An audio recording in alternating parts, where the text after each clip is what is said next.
जी दोस्तों, पुराने वक्तों की बात है। कहा जाता है कि किसी मोहल्ले में एक फैमिली शिफ्ट हुई, यानी किराए पे उन्होंने घर लिया। तो अपने साथ वाले हमसायों के पास गए और कहा कि हम नए नए शिफ्ट हुए हैं, तो हमने चाय बनानी है, हमें चाय की केतली मिल सकती है। तो हमसायों का जो एक इखलाकी फ़र्ज़ भी होता है, उन्होंने चाय वाली केतली दे दी। जैसे ही वो हमसाए चाय वाली केतली वापस करने आए तो साथ में उन्होंने 2 अच्छे वाले एक्स्ट्रा कप भी दे दिए। तो उन्होंने कहा, यार हमने तो सिर्फ चाय की केतली दी थी, ये 2 खूबसूरत कप ये कहाँ से आ गए? तो उन्होंने कहा कि आपकी जो केतली है उसने बच्चे दिए हैं और ये वही हैं। वो हमसाए समझे कि यार ये कोई पागलों का टोला लगता है, ये जो ख़ानदान है लगता है कोई हिला हुआ है, मतलब चाय की केतली भी कभी बच्चे दे सकती है। बहरहाल उन्होंने रख लिए। फिर एक दिन गुज़रा तो वो फिर आए, वो कहते हैं जी हमने चावल बनाने हैं, हमें एक देचकी चाहिए, हम आपको वापस कर जाएंगे। उन्होंने वो भी दे दी। अगले दिन जब वो देचकी वापस करने आए तो साथ में उन्होंने एक जग भी दे दिया।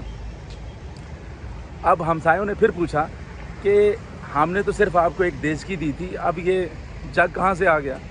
उन्होंने कहा, जी आपकी देचकी ने ना बच्चा दिया है और ये वही है, आप रख लें। अब उन्हें यकीन हो गया कि ये जो है ना पूरा टब्बर लगता है हिला हुआ है कि बर्तन जो है वो भी बच्चे देते हैं। बहरहाल उन्होंने वो भी रख लिया। अब कुछ दिन गुजरे। अब उन हमसायों के पास एक पीतल की बड़ी खूबसूरत सी देग थी जो पूरे इलाके में किसी के पास नहीं थी।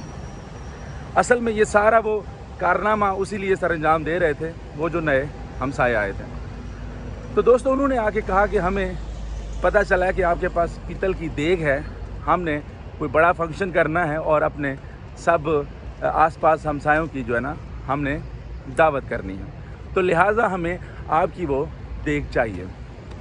उन्होंने थोड़ा सा सोचा कि देग काफ़ी महंगी है, लेकिन साथ ही उनके जहन में ये आया कि ये जो है पागलों का जो टब्बर है, ये हमें जो है ना एक्स्ट्रा ही कुछ साथ इसमें देगा और इसके साथ तो कोई अच्छी वाली चीज़ आएगी।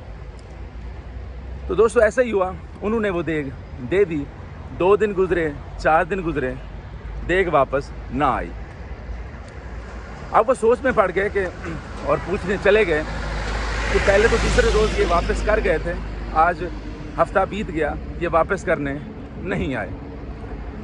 तो जब वो पूछने के लिए उनके घर गए तो देग का तकाजा किया, तो उन्होंने कहा, जी देग रज़ा इलाही से फौत हो गई है।